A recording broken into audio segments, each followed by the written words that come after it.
Bonjour tout le monde et bienvenue sur la chaîne Jampon. Cela faisait longtemps que nous n'avions pas une vidéo qui commençait à partir de la voiture pour plusieurs raisons. Tout d'abord parce que je n'ai pas pu aller dans beaucoup d'endroits ces derniers temps malgré la période des Sakura. On est sur un temps de merde comme vous pouvez le voir derrière. Je vais vous montrer d'ailleurs de suite.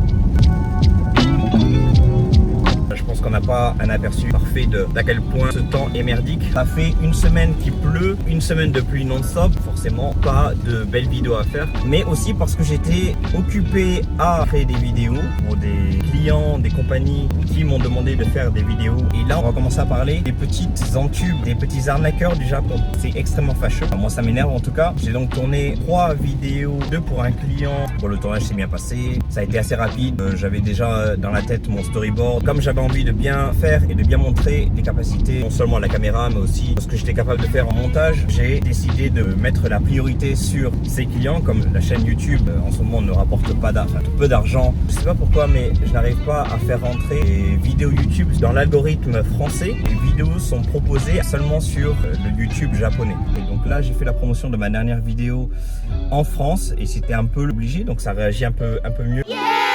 Donc on va voir comment la chaîne évolue. Bon bref, en attendant, j'ai quand même fait des vidéos qui s'adressaient cette fois à des compagnies. Là, sur la coupe de cheveux, on est sur un coupe à tétraèdre.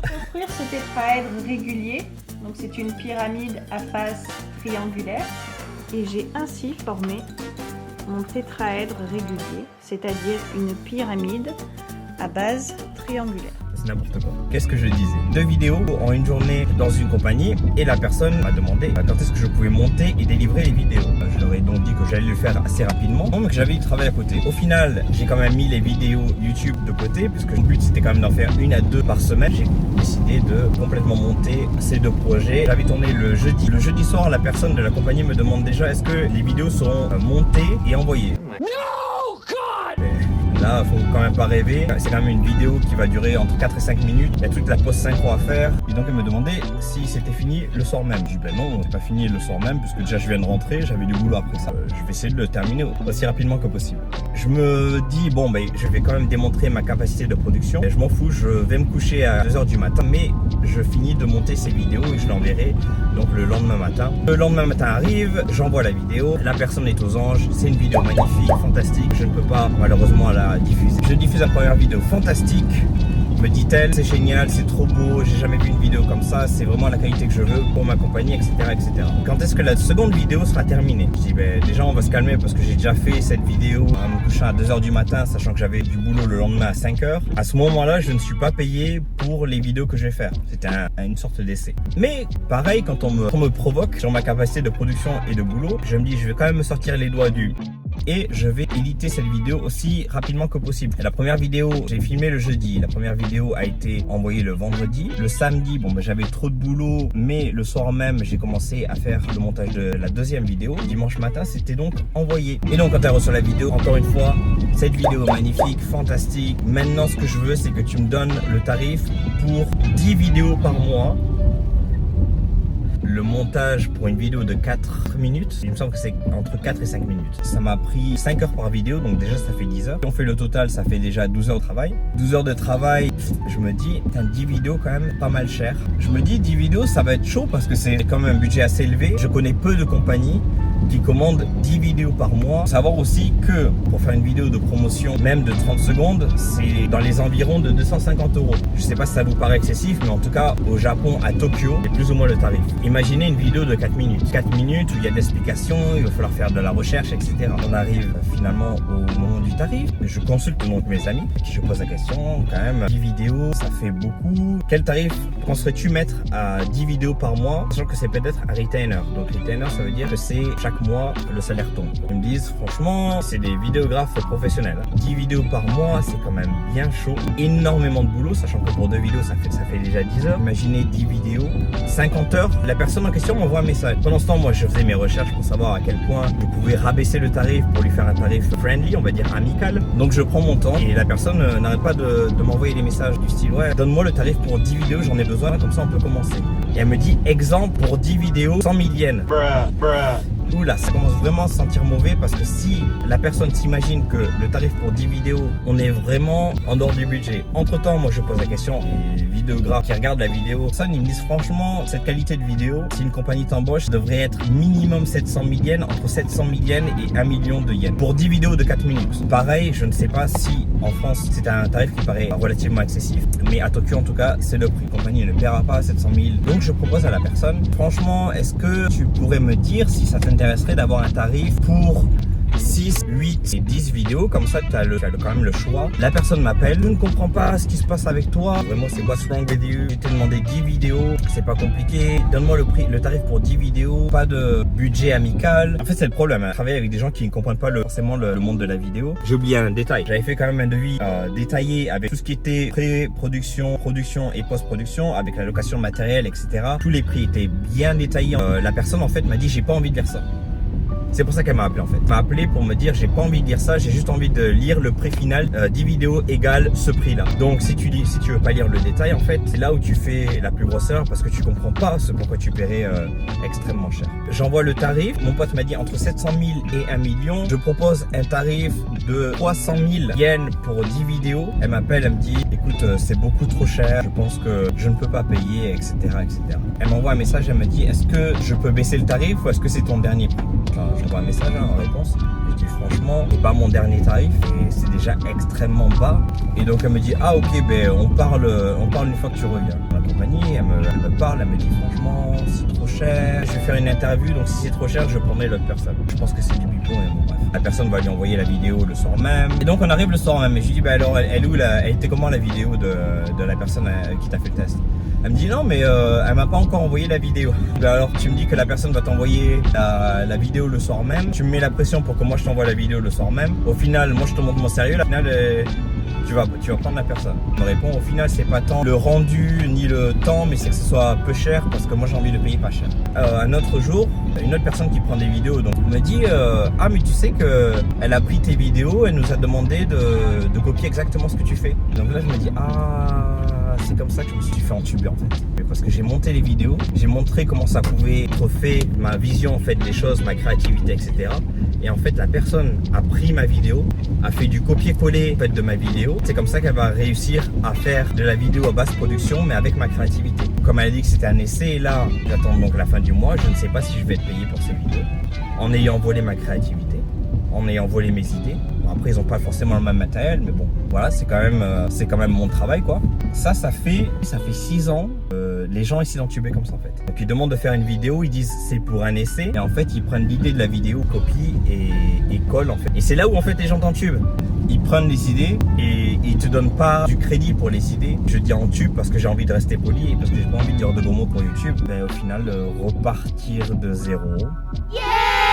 On a fini avec cette histoire. Je vais vous montrer ce que c'est une journée d'entraînement. Puisqu'au final, c'est vrai que je fais des vidéos très souvent pour montrer le Japon, mais je ne mets pas de vidéos d'entraînement. Beaucoup de gens pensent que je fais un entraînement qui est de type bodybuilding, alors que plus on avance, plus en fait son type d'entraînement se rapproche de tout ce qui est triathlon, etc. En tout cas, ça est déjà en train de s'entraîner maintenant. Je vais essayer de la prendre en vidéo aussi, comme ça c'est pas que moi et c'est pas que du regardez-moi, mais aussi regarder son type d'entraînement à elle. Hommes et femmes peuvent s'identifier, mais on se retrouve à l'intérieur. À de suite dans la gym. Bye bye.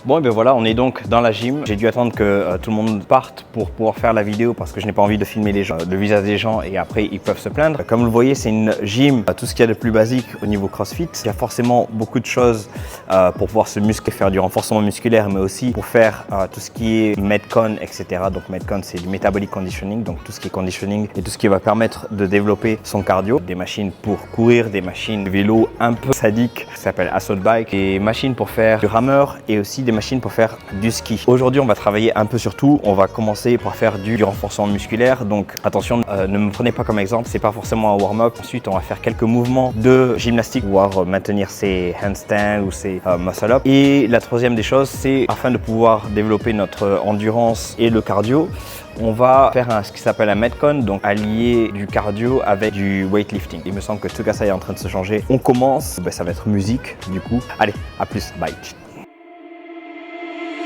You must think that I'm a restless case because I ran away, because I ran away. If you listen to the words I say, you know that I'm okay, you know it's just a phase. Don't think I'm leaving cause I'm not at all, and if you get hurt it's unintentional. I just wanted you to realize that I'm the one you like, that I'm the one you like. So where do we go? Where do we go from here? Where do we go? Where do we go?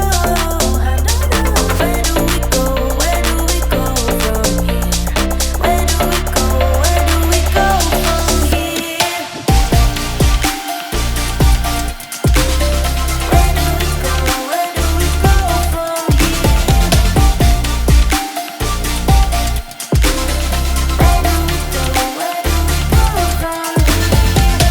Baby, I've been busy missing you. Say, have you missed me too? Say, have you missed me too?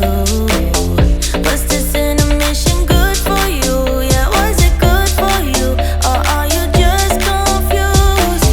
Don't think I'm leaving cause I'm not at all. So if you get hurt, it's unintentional. And I know that what I did was typical. I just needed time to show you what you got. So where do we go? Where do we go from here? Where do we go? Where do we go? I don't know. Where do we go? Where do we go from here? Where do we go? Where do we go from here?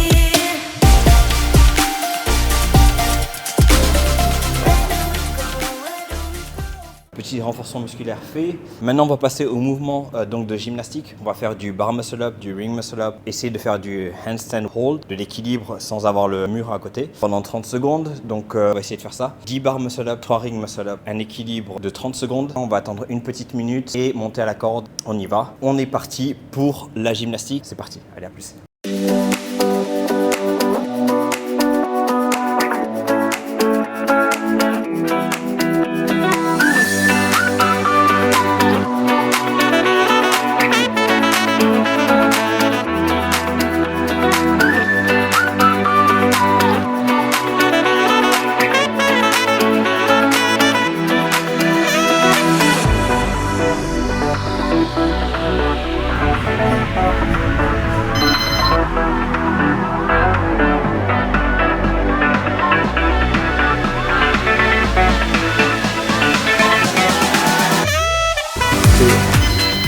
Ok, on a donc fini avec la gymnastique.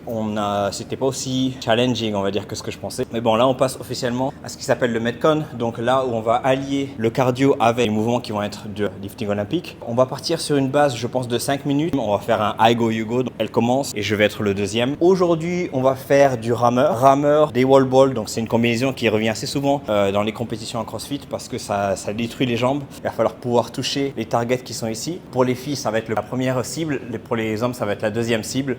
Bien entendu, les balls sont de poids différents. Donc moi, je vais avoir une boule de 20 pounds. Je sais plus combien ça fait 8 kilos, je crois. Et elle va avoir une 14. Il me semble que c'est 6. Et enfin, on va terminer avec des cleans. Sa barre est prête. Moi, la mienne reste à faire. Je pense que je vais mettre un petit 60 kilos. On y va, on se retrouve de suite. À plus.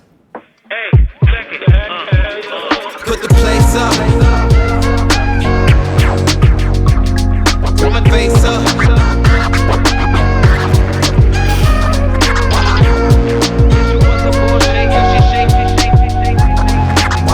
Why you doing all that? Thought you was my wife, but you slapped me in the back. Slapped me in the back.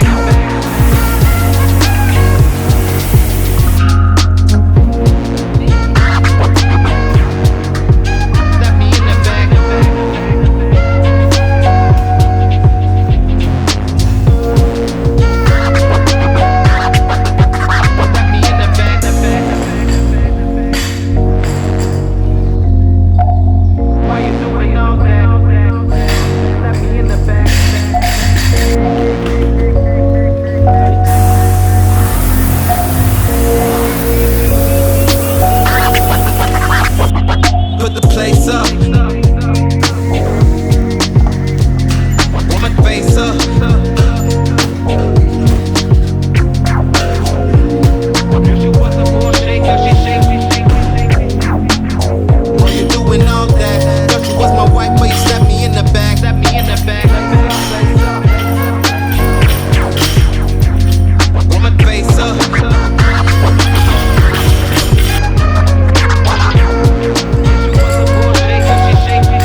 Bon mais voilà, petit entraînement terminé. J'ai pas pu tout mettre sur la vidéo, enfin tous les rounds. Il y avait 6 rounds, donc il y avait 20 calories sur le rameur. Ensuite il y avait 21 wall ball et ici en power clean, donc c'était le max, sachant qu'il y avait un temps limite de 4 minutes. J'ai fait autant de power clean que ce que je pouvais. Sur la caméra malheureusement je n'ai plus de mémoire et donc là j'ai pas eu beaucoup de gigas pour finir de prendre la vidéo. Mais bon bref. Tant pis, vous avez au moins un aperçu de ce que je fais. Je vais finir par un petit 6 km sur cette machine, sur le vélo. Je veux acheter un vélo, donc normalement, juste après les entraînements, s'il ne pleut pas comme aujourd'hui, parce que le temps est dégueulasse, je ferai donc 14 km pour venir ici, 14 km pour repartir. Donc ça me fera un petit 28 km par jour, juste pour aller au boulot. Ça fait un bon petit supplément cardio et ça va faire le plus grand bien, je pense. Voilà, on a fini pour le workout. J'espère que vous avez apprécié, bien entendu. N'oubliez pas de liker, de vous abonner, de mettre dans les commentaires ce que vous aimeriez voir. Le petit pouce bleu, ça fait toujours plaisir. Et oui, mettez-moi des commentaires. Poussez-moi dans l'algorithme. J'en ai tellement besoin parce que les vidéos sont en train de mourir dans l'algorithme japonais. Donc voilà, je vous fais des bisous et on se voit bientôt sur la chaîne Jampon. Abonnez-vous. Bye.